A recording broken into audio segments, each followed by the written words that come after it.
चलो जी, हम लोग यूपी बोर्ड क्लास 9 का साइंस केमिस्ट्री में चैप्टर 2 पढ़ रहे हैं। ठीक, हम लोग आज का नेक्स्ट टॉपिक क्या है? भौतिक तथा रासायनिक परिवर्तन। देखो, भौतिक तथा रासायनिक परिवर्तन ये दो टॉपिक है। इसके पहले हम लोग कोलाइडल सॉल्यूशन, निलंबन और विलयन, ये तीनों कोलाइडल सॉल्यूशन के प्रकार हम लोग 8 प्रकार पढ़े थे, वो पढ़ चुके पूरा। ठीक है, और उसके बाद हम लोग तीनों में अंतर, हम तीनों में अंतर बता दें कैसे लिखना है। जो गुणधर्म लिखवाते उसी के आधार पर अंतर तुम लिख दोगे। आज फिर हम बताते हैं उस तरह से तुम लिख दोगे। तो इसको घर में तुम लोग होमवर्क रहेगा, उससे अंतर अपने से लिख कराओगे। हमारा नेक्स्ट टॉपिक है भौतिक तथा रासायनिक परिवर्तन। इंग्लिश में से बोलेंगे फिजिकल एंड केमिकल चेंज। भौतिक परिवर्तन को बोलते हैं फिजिकल चेंज और रासायनिक परिवर्तन बोलते हैं केमिकल चेंज। अब समझो ध्यान से, अगर हम अपने आस पास आँख उठा के देखें, अगर मोबाइल में ना देखे तो आँख उठा के देखना ही पड़ेगा। वो तो तुम लोग अपना दिमागिया तो मोबाइलिया में रहता है नहीं, तो मोबाइल को साइड में रखे और आंख उठा के चारों तरफ से करके देखे तो हमें लगेगा कि भाई दुनिया बड़ी सुंदर है। नहीं देखोगे तब तुम लोग को सूर्योदय नजर आएगा कि हाँ क्या हो रहा है, सनराइज हो रहा है, आसमान में बादल उड़ रहे हैं, चिड़िया उड़ रही है। कैसे पता चलेगा? तुम मोबाइल में से निकलोगे तब। बात समझा ना? इसलिए बहुत जरूरी है, पहले मोबाइल में से आँख निकाल के देखो। ठीक है, तो जैसे ही आँख निकाल के मोबाइल में से देखोगे, अरे आँख निकाल के मत देखना तुम लोग। ठीक है, जब देखोगे तुम्हें ढेर सारे अलग अलग क्या नजर आएंगे? परिवर्तन यानी चेंजेस नजर आएंगे। जैसे तुम्हें दिखेगा कि फूल जो हो रहे हैं वो खिल रहे हैं। नहीं, फूल सुबह रहेगा, कल ही रहेगा, फिर तो सुबह तक खिल जाता है। बादल तैरते हैं, सूरज सुबह निकलेगा, पूरब में रहेगा, धीरे धीरे सर के ऊपर आ जाता है।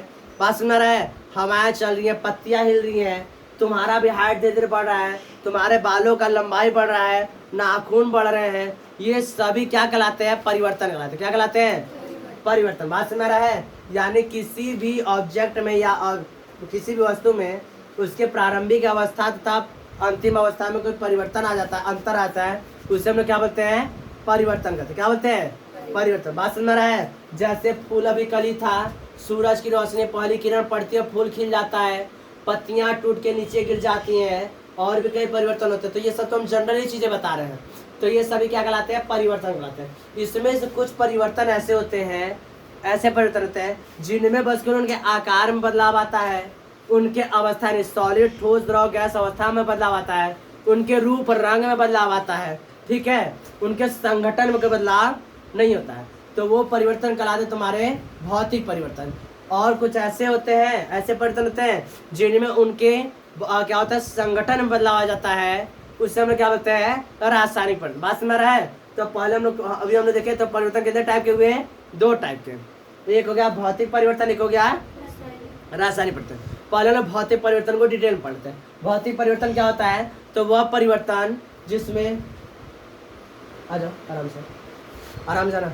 ठीक है, वह परिवर्तन जिसमें पदार्थ की केवल भौतिक अवस्था में परिवर्तन आता है। अब समस्या भौतिक अवस्था किसे बोलते हैं?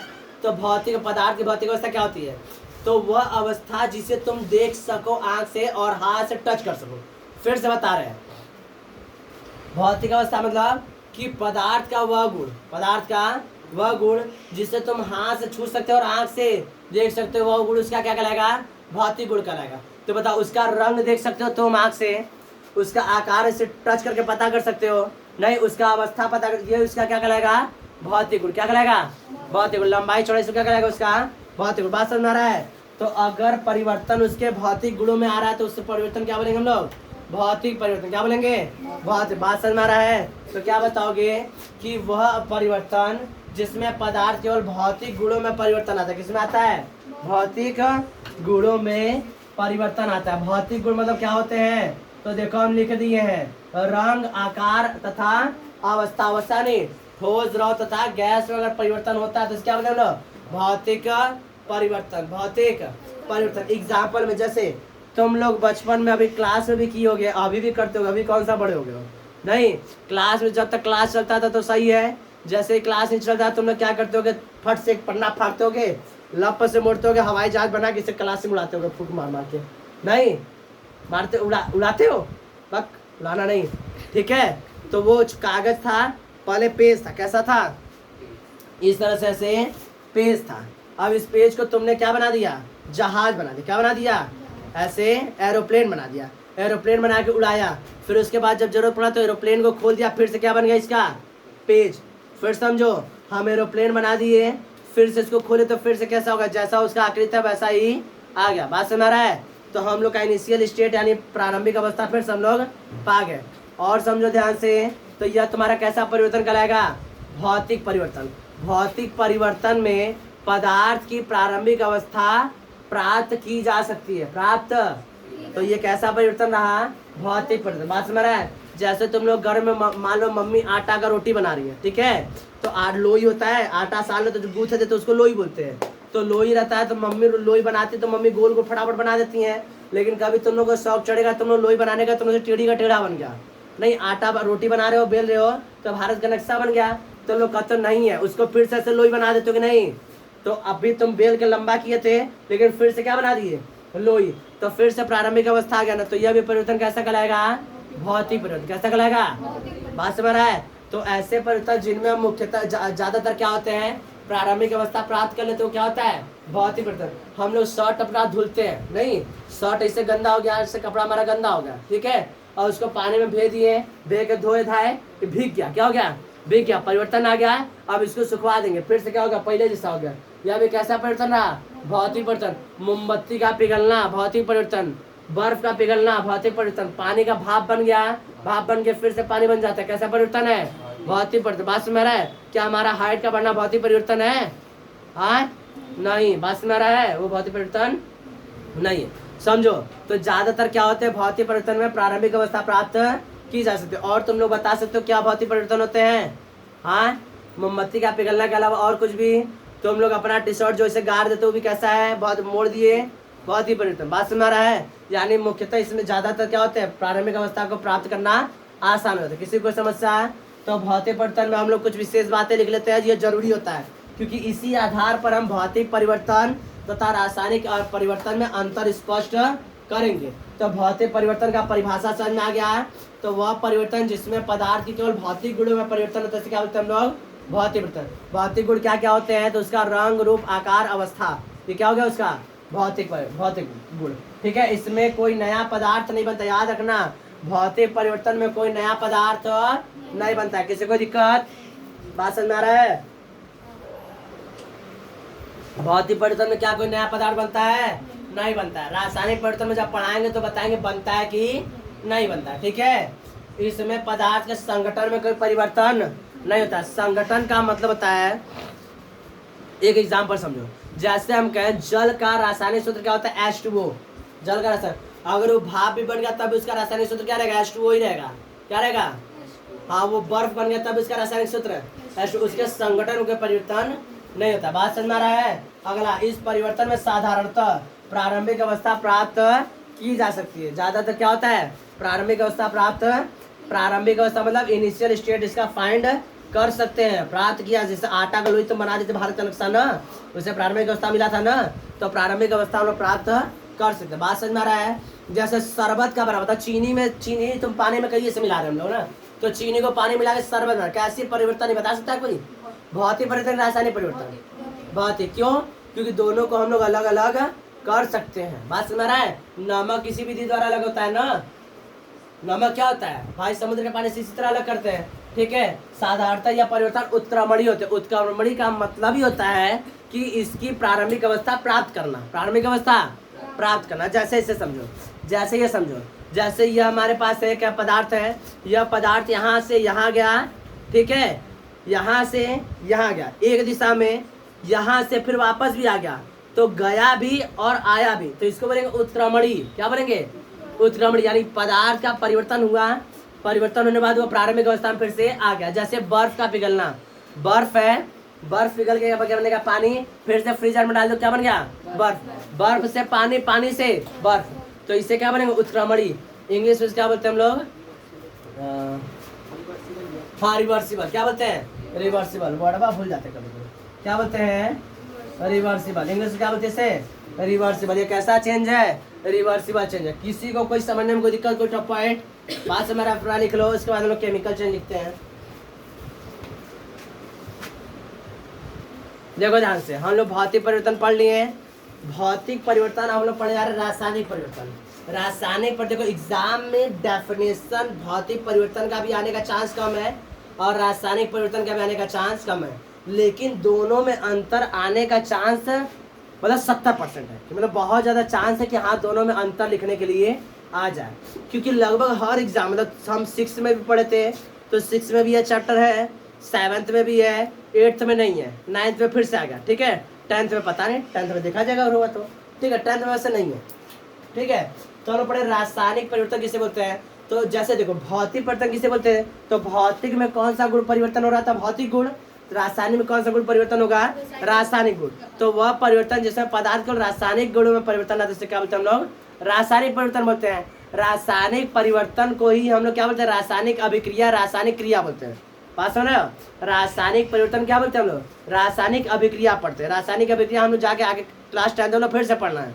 रासायनिक अभिक्रिया करके इस चैप्टर का पूरा नाम है, तो रासायनिक अभिक्रिया है, तो ये करके हम लोग चैप्टर क्लास 10 वालों को फिर से पढ़ना, तो समझो ध्यान से। तो रासायनिक परिवर्तन को क्या बोलते हैं हम लोग, रासायनिक अभिक्रिया बोलते हैं। बात सुन रहा है, आगे समझो। देखो यह इसका मेन है, हम इसी तरह तुम्हारे अभी लिखा था भौतिक परिवर्तन में भी, रासायनिक परिवर्तन में, तो दोनों में अंतर लिखने के लिए आएगा, तो ये 4 पॉइंट यहाँ से लिखोगे और 1 पॉइंट तुम्हारा डेफिनेशन है, क्या लिखे बनेगा, डेफिनेशन, कि उस समय भौतिक गुण में परिवर्तन आता है और इसमें रासायनिक गुण में, तो 1 ये 4 ये, तुम कटो अंतर हुआ 5। बात सुन रहा है, पहला अंतर समझो, इसमें नया पदार्थ बनता है, यानी किसमें, तो रासायनिक परिवर्तन में नया पदार्थ बनता है, भौतिक परिवर्तन नया पदार्थ नहीं बनता है। इस समय पदार्थ के संगठन में परिवर्तन आता है, पदार्थ के संगठन में परिवर्तन आता है। संगठन का मतलब ऐसा होता है, जैसे समझो संगठन मतलब पदार्थ के जो कण होते हैं, पदार्थ के हम लोग पढ़ चुके पिछले चैप्टर में केमिस्ट्री में, कि पदार्थ के छोटे छोटे कण से मिलकर बना आता है। तो जैसे क्या होता है कि जैसे अगर भौतिक परिवर्तन रहा है तो उनके कणों की स्थिति में कोई परिवर्तन नहीं आता है, कण जैसे रहते हैं वैसे ही रहेंगे। जैसे उनका एक अणु है, एक अणु यानी एक मॉलिक्यूल्स है, तो उसमें जो एटम का जो पोजीशन है, समझो जैसे देखो यह छोटे छोटे, रुको एक बार समझा रहे हैं, यह देखो ध्यान से, जैसे यह छोटे छोटे जो है यह क्या कहलाएंगे, इसके एटम कहलाएंगे। यह एटम मिलके क्या बन गया, इसका मॉलिक्यूल, एटम मिलके क्या बन गया, मॉलिक्यूल। तो इसका एक मॉलिक्यूल में जैसे एक मॉलिक्यूल चेंज हुआ तो फिजिकल चेंज होगा ना, तो इसके मॉलिक्यूल में इसके एटम का पोजीशन में कोई चेंजेस नहीं आएगा। लेकिन अगर केमिकल चेंज होगा तो इसके मॉलिक्यूल्स में एटम का पोजीशन का चेंज हो जाएगा, पोजीशन चेंज हो जाएगा। इसी वजह से इसका संगठन बदल जाता है।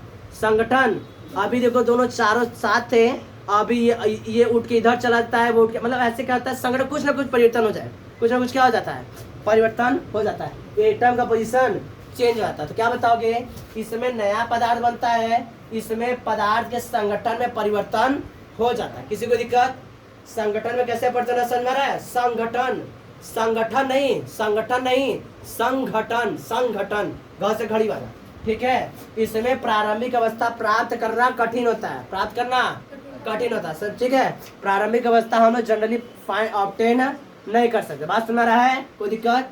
अब अगला, यह एक अनुत्क्रमणीय अभिक्रिया होती है। कैसा परिवर्तन है, अनुत्क्रमणीय। अनुत्क्रमणीय का मतलब होता है कि ऐसे समझो, जैसे इसमें एक बार परिवर्तन तो हो जाएगा लेकिन दोबारा प्रारंभिक अवस्था प्राप्त नहीं कर सकते। बात समझ में आ रहा है, कोई दिक्कत।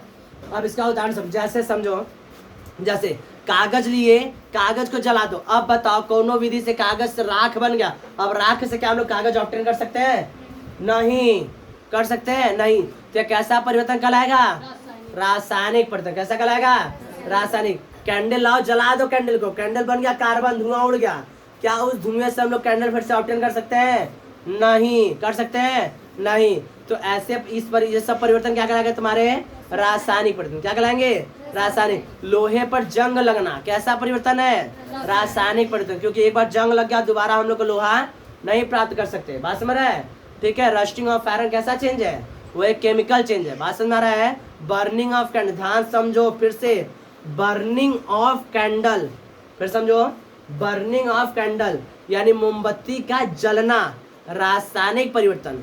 Melting of candle, melting of candle, मोमबत्ती का पिघलना, पिघलना भौतिक परिवर्तन। जलना रासायनिक परिवर्तन। ये एग्जाम में कई बार आता है कि मोमबत्ती का जलना किस प्रकार का परिवर्तन है, तो जलना रासायनिक, पिघलना भौतिक, ठीक है। Burning chemical change, melting, physical change. बात समझ आ रहा है? किसी को दिक्कत? या दोनों में डिफरेंस भी हो गया है, दोनों का डेफिनेशन भी हो गया, एक साथ दोनों क्लियर। बात समझ में आया? चलो नेक्स्ट हमारा टॉपिक रहेगा शुद्ध पदार्थों के प्रकार। फटाफट इसको लिखो। चलो अब हमारा नेक्स्ट टॉपिक है शुद्ध पदार्थ के प्रकार।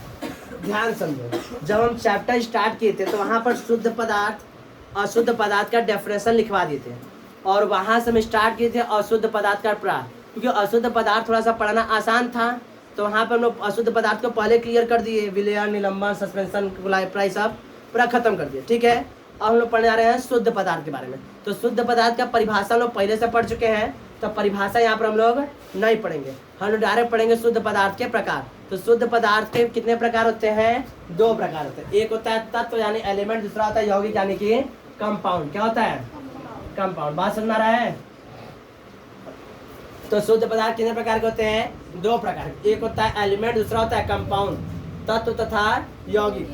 तत्व को आगे जाके 3 भाग में बांटा गया, धातु, अधातु तथा उपधातु, metal, non metal and metalloids. Metal, non metal and metalloids. और कंपाउंड को भी 2 भाग में बांटा गया है, कार्बनिक तथा अकार्बनिक, ऑर्गेनिक एंड इनऑर्गेनिक। अब आगे जाओगे तो यह ऑर्गेनिक और इनऑर्गेनिक पूरा एक केमिस्ट्री का एक ब्रांच है, ये बहुत बड़ा पार्ट है। ये क्या है? बहुत बड़ा पार्ट है। पूरा organic chemistry and inorganic chemistry. Organic में पूरा हम लोग कार्बन से रिलेटेड पूरा पढ़ेंगे, कार्बन का पूरा परिवार पढ़ेंगे, बहुत बड़ा परिवार लेकर बैठा हुआ है ऑर्गेनिक केमिस्ट्री। ठीक है, तो याद रखना यौगिक को कितने भाग में बांटा गया है? और 2 भाग में, कार्बनिक तथा अकार्बनिक। इसको बोलते हैं ऑर्गेनिक, इसको बोलते हैं इनऑर्गेनिक। बात समझ रहा है? हम लोग को अभी इसको नहीं पढ़ना, इसको हम लोग होल्ड करेंगे, पहले किसको पढ़ेंगे? तत्व के बारे में। किसके बारे में पढ़ेंगे? तत्व के बारे में। ठीक है, तो डेफिनेशन तुम लोग करेगा तत्व यानी कि एलिमेंट। क्या रहेगा? एलिमेंट। बात समझ में आ रहा है?